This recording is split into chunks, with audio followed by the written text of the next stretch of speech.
Un viaje por la sangre, el podcast de la Sociedad Española de Hematología y Hemoterapia.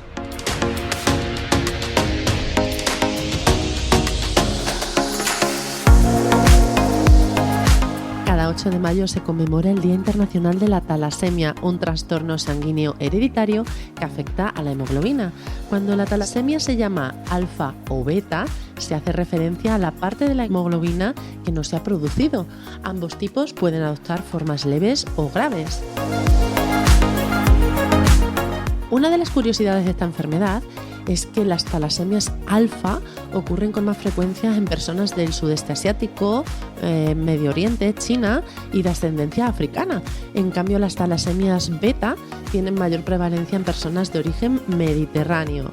Los portadores de la enfermedad son más resistentes a la infección por malaria. Es como una selección natural y por ello hay más incidencia en estos países.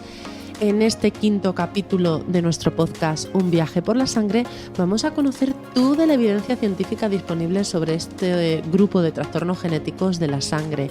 Nos preguntamos cuáles son las causas de la talasemia, qué síntomas pueden tener las personas que padecen este trastorno sanguíneo y hablaremos también de terapia génica. ¿Nos acompañas? Comenzamos nuestra inmersión en el ámbito de la talasemia con una interesante introducción realizada por Jorge Sánchez, director de comunicación de la Sociedad Española de Hematología y Hemoterapia. Como bien comentas, Mar, la talasemia es un grupo de trastornos genéticos de la sangre que afectan a la producción de hemoglobina, una proteína de los glóbulos rojos que transporta el oxígeno a todo el organismo. Las personas con talasemia tienen una producción anormal de esta proteína, lo que puede resultar en una disminución de cantidad y tamaño de los glóbulos rojos y lo que a su vez puede provocar anemia. La Organización Mundial de la Salud estima que entre 2 y 3 casos por cada 1000 bebés en el mundo nacerían con esta alteración en la hemoglobina. Hay varios mitos sobre las talasemias, pero solo mencionaré 3. Primero, las talasemias solo afectan a personas de ciertos grupos étnicos. Falso. Aunque las talasemias son más comunes en ciertas poblaciones étnicas, como hemos visto antes, pueden afectar a personas de cualquier etnia. 2. Las personas con talasemia siempre necesitan transfusiones de sangre. Falso. Si bien las transfusiones de sangre son una forma común de tratamiento para la talasemia, no todos los pacientes necesitan transfusiones y pueden recibir otros tratamientos según la gravedad de su afección. Y 3. Las personas con talasemia siempre tienen una vida corta. Falso. Si se diagnostica y trata adecuadamente, muchas personas con talasemia pueden llevar una vida normal y saludable y tener una esperanza de vida como la del resto de la población. Entrevista con el hematólogo.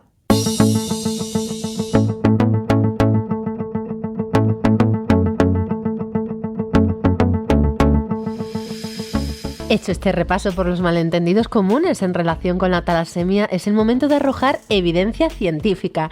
Y para ello entrevistamos a la doctora Silvia de la Iglesia Íñigo, hematóloga del Hospital Universitario de Gran Canaria, Doctor Negrín. Bienvenida, doctora, gracias por estar con nosotros. Gracias a ustedes. Doctora, pues yo creo que la primera pregunta es obligada. ¿Cómo se origina la talasemia? Pues hay que decir que la talasemia es una alteración de la hemoglobina que se hereda de padres a hijos. Cuando solo se hereda de uno de los progenitores, es decir, únicamente del padre o de la madre, decimos que la persona es portadora de talasemia, o lo que es lo mismo, tiene una talasemia aguda.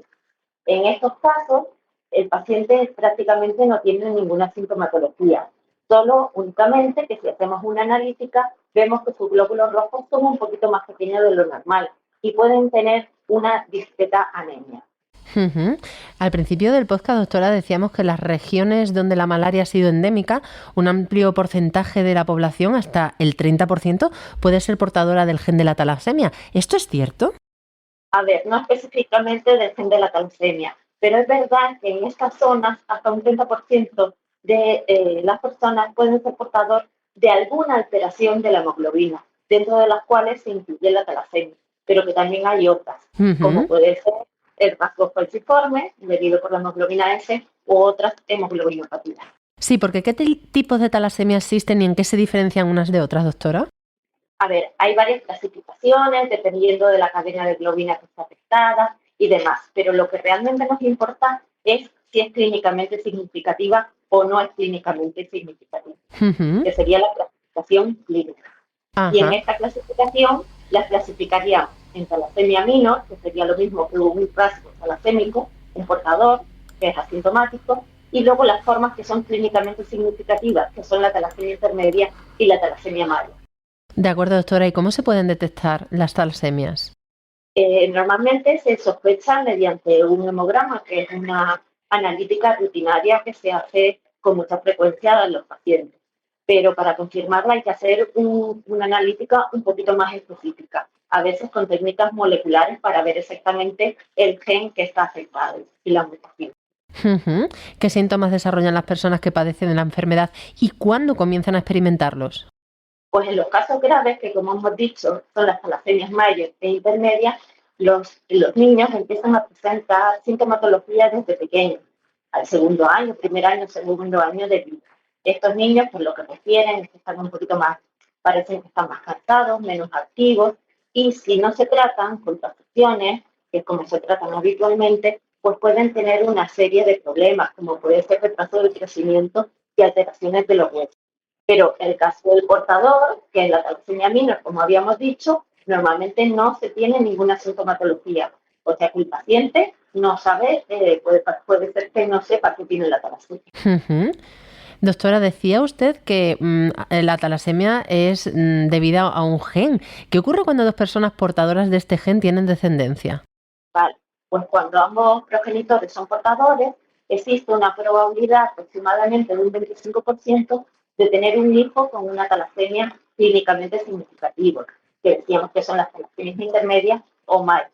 Es decir, que 1 de cada 4 hijos pudiera estar afectado de una forma grave.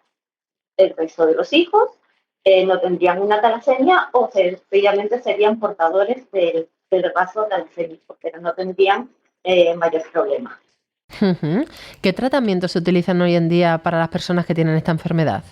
Pues los portadores no necesitan ningún tratamiento porque, como decíamos, no tienen ninguna sintomatología, pero las formas graves sí precisan transfusiones. Y la frecuencia de estas transfusiones va a depender si se trata de una talasemia mayor o de una talasemia intermedia. Además, hay que tratar las complicaciones que se producen, como puede ser sobre todo el acúmulo de hierro en el organismo. Este aumento de depósitos de hierro es consecuencia de la propia enfermedad, pero también de las transfusiones que necesitan para tratar. ¿Y cómo se tratan estos depósitos de hierro, doctora? Pues la sobrecarga de hierro se trata con unos fármacos, normalmente en pastillas, que se llaman quelantes.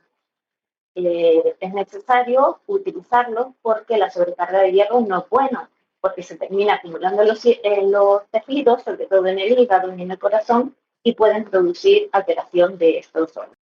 De acuerdo, doctora. ¿Hay algún tratamiento que haya demostrado resultados prometedores? ¿En qué pacientes se utiliza y cuáles son los retos actualmente en el desarrollo de esta terapia? Pues actualmente se está experimentando con varios medicamentos, algunos de los cuales ya está aprobado y se ha visto que disminuye en cierta manera las transfusiones. Pero los resultados más prometedores son los de la terapia génica, pero que todavía no están en fase de experimentación. Por supuesto, se utilizarían solo en las formas graves de talasemia. De acuerdo, doctora. ¿En qué consiste esta terapia génica? Coméntenos algo más. Pues sería, como decíamos, una enfermedad genética, porque lo que se afecta es alguno de los genes que sintetizan las cadenas de hemoglobina, y lo que intentaríamos hacer con la terapia génica es reparar alguno de esos genes. De acuerdo, doctora, nos ha quedado bastante claro. Pues solo me queda agradecerle encarecidamente que haya estado aquí con nosotros en este podcast Un viaje por la sangre, y le invito a que en otra ocasión esté también aquí con nosotros para darnos muchísimos datos tan interesantes como los que nos ha dado hoy. Gracias. Pues muchas gracias por la invitación. A usted. Al detalle, la hematóloga Carmen García Insausti responde a tus dudas.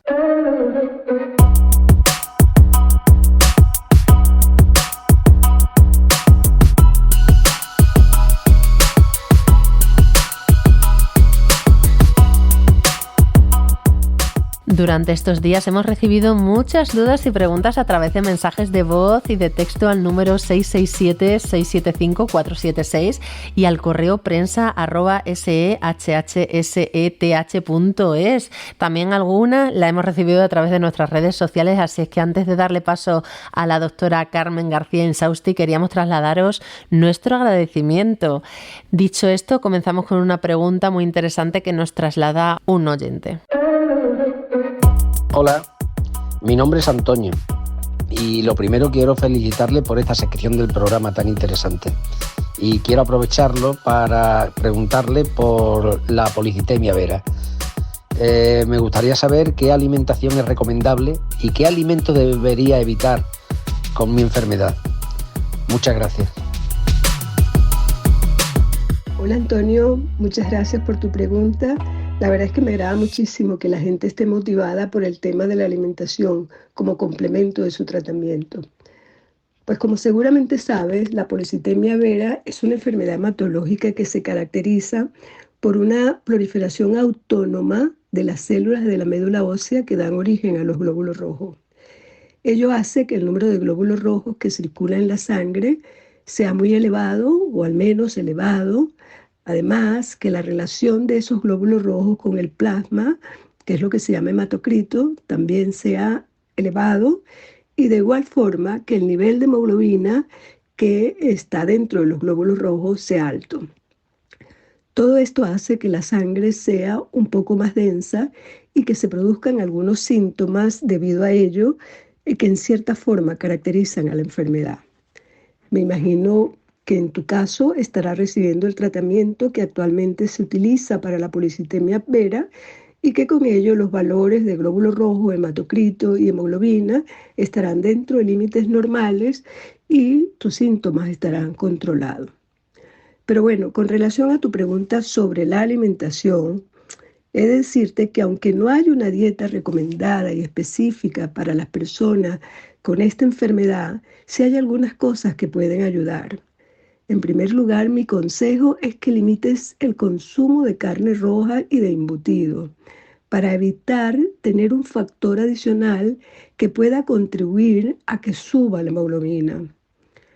Por otro lado, como en las personas con policitemia vera pueden observarse algunos trastornos cardiovasculares, te recomiendo seguir una dieta baja en grasa, especialmente en grasa saturada.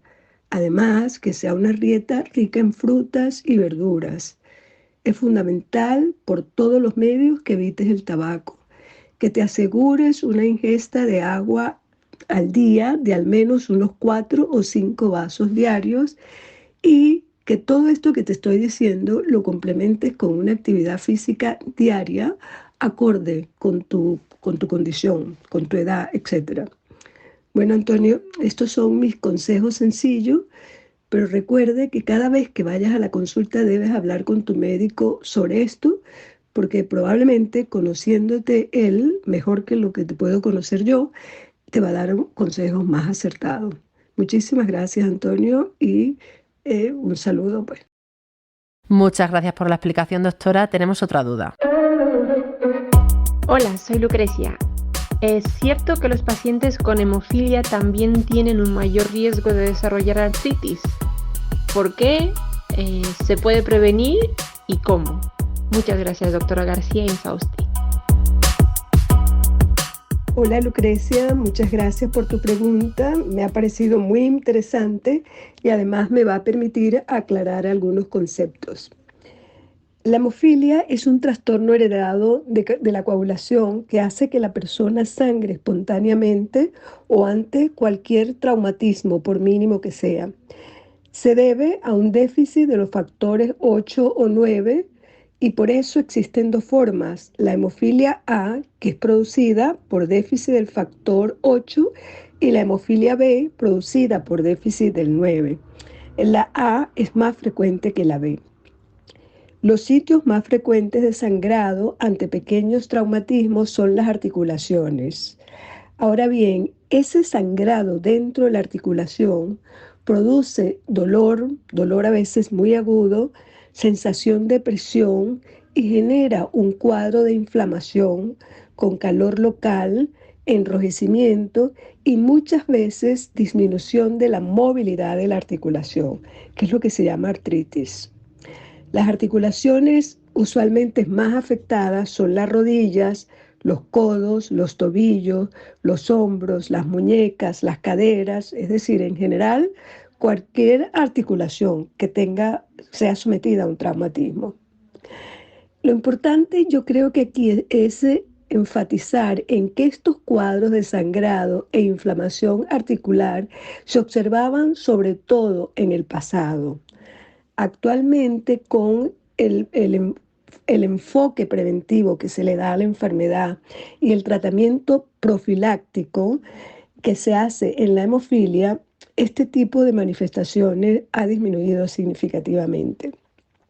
Por ello, la respuesta a la pregunta que me hace de si esto se puede prevenir es un sí rotundo. Y eso debido a que los factores de muy alta calidad que existen actualmente permite que el paciente se administre él mismo el factor de forma profiláctica antes de que se presente el sangrado. Yo te puedo decir que la hemofilia es una de las enfermedades que más avances ha experimentado en su tratamiento, al punto de que actualmente la calidad de vida del paciente hemofílico es similar a la de un paciente que no tiene la enfermedad. De nuevo, muchas gracias, Lucrecia, y espero haber respondido a tu pregunta. Muchísimas gracias, doctora, y gracias también a estos oyentes que nos han enviado sus dudas porque han permitido enriquecer nuestro conocimiento sobre la sangre. Si quieres hacernos llegar tus dudas y consultas para que las resolvamos en los próximos programas, solo tienes que enviar un audio de voz a la cuenta de WhatsApp 667-675-476 o al correo prensa@shhseth.es. También estaremos pendientes de todas las dudas que nos hagáis llegar a través de nuestras redes sociales, tanto Twitter como Instagram o cualquier otra forma de contacto que estiméis oportuna. Esperamos vuestras preguntas sobre hemofilia, talasemia, trasplante de médula ósea o cualquier otro tema relacionado con la sangre que os pueda generar incertidumbre. Espero que este programa os haya resultado interesante. Ya sabéis que podéis consultar todos los podcasts Un viaje por la sangre de la Sociedad Española de Hematología y Hemoterapia en Spreaker, en iVoox y en Spotify. Gracias por vuestra atención. Nos despedimos. Hasta el próximo capítulo. Muchísimas gracias. Un viaje por la sangre, el podcast que te permitirá conocer mejor la fuente de vida.